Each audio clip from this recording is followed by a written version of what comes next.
Unreliable Thoughts by Phra Paisal Visalo, narrated by Usawadi Simthusane. I'm sure that you all have a lot of experience with thoughts and emotions. Some of you may be able to see the thoughts themselves. You may realize that these thoughts, emotions, and feelings are quite unstable. That is why they are uncontrollable and unreliable. But despite their instability, thoughts and emotions have a lot of power to tempt us because they need our attention to sustain themselves.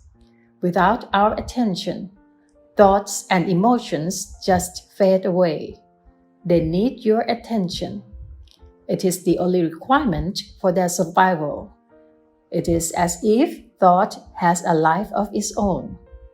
Despite its instability, it is like a virus that tries to manipulate your cells, drawing support from you.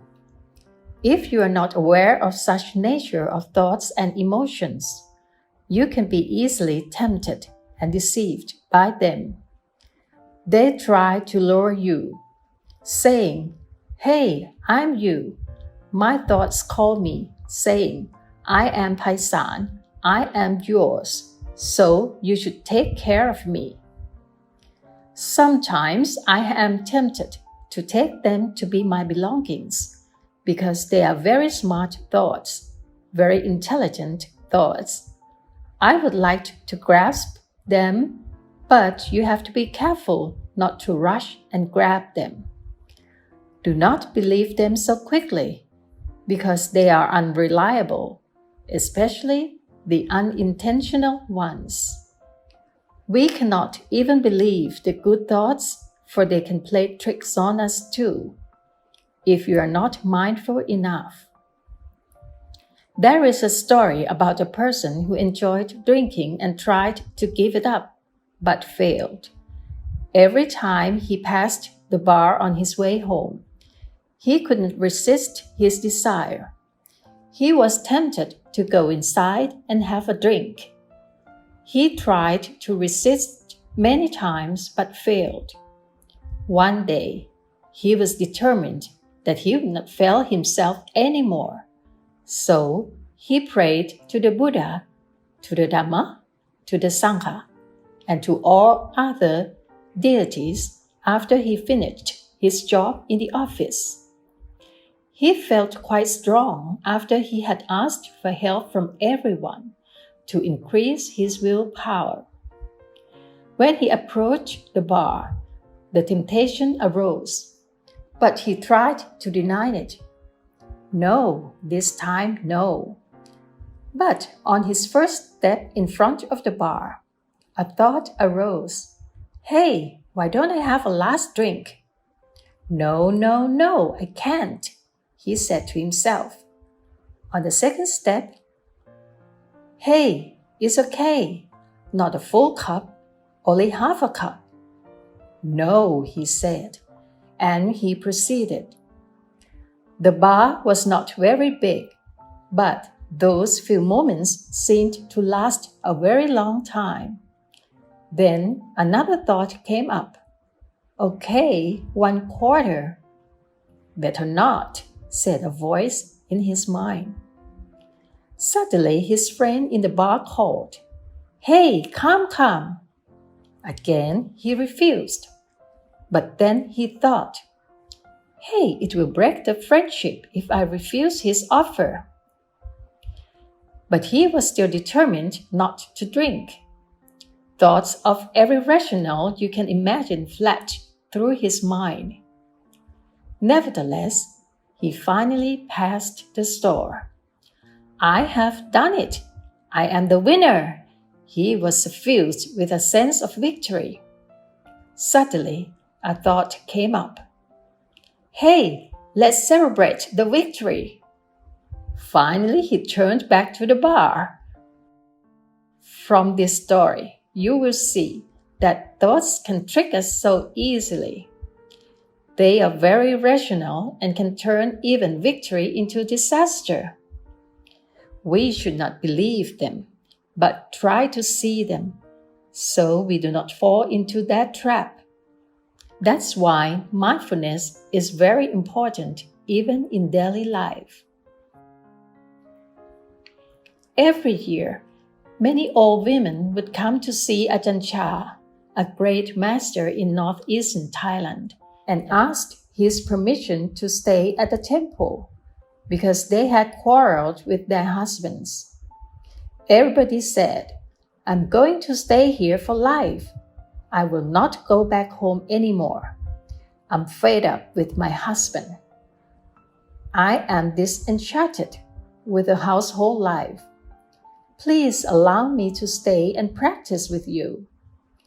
Then, a few days later, when the husbands came to visit them and asked them to go home, the women who had been determined to stay in the temple for life changed their minds after a small chat and decided to go home.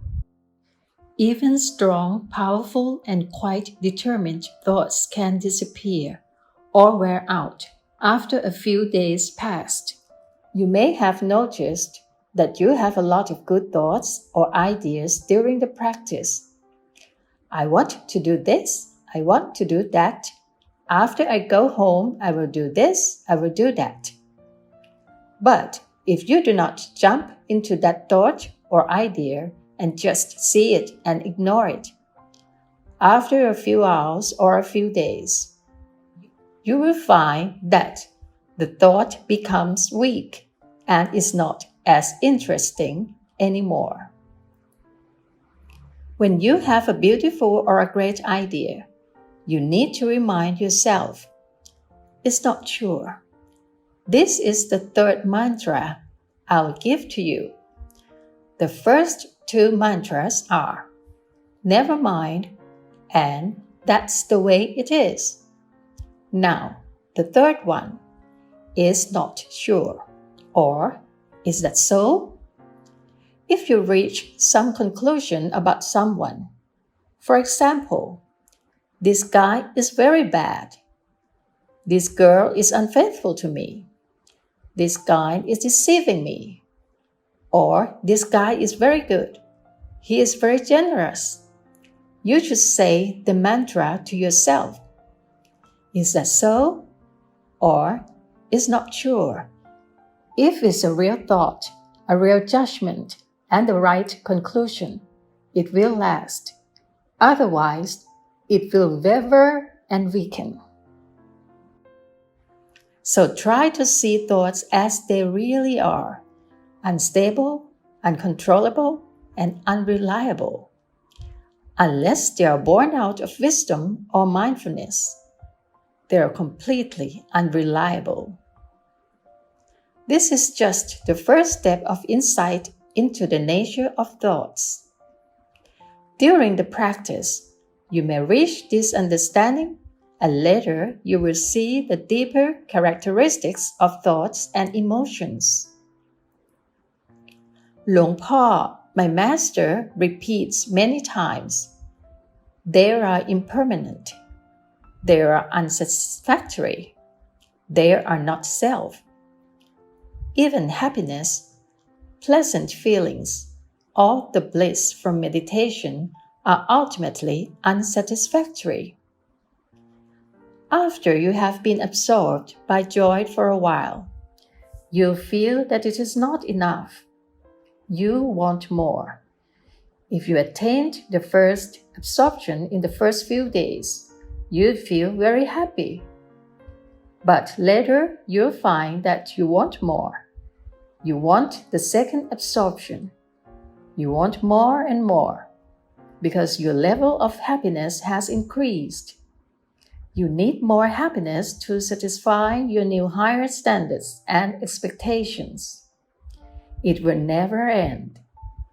But if you are mindful enough and do not fall into the trap of happiness or pleasant feelings, you'll feel content.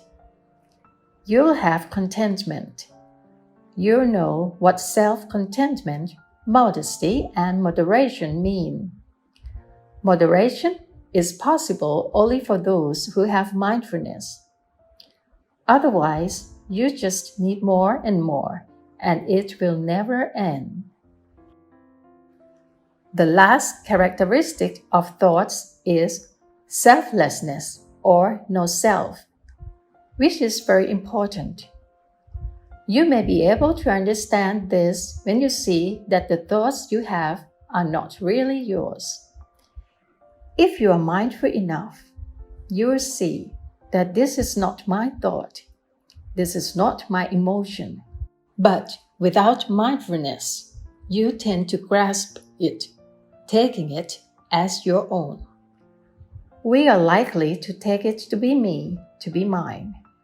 This is mine. This belongs to myself. This thought is my thought. If you disagree with my thought, you disagree with me. You take it personally. A lot of problems arise because of such disputes. If your friend disagrees with an idea which you take to be yours, to be yourself, you tend to be angry, since you feel that he or she is questioning you. But if you take this idea as just an idea presented by you without attachment to it, it doesn't matter at all if your friend disagrees with your idea. With consistent practice, you'll be aware of the thoughts. You will see it come and go, arise and cease, occur and pass away.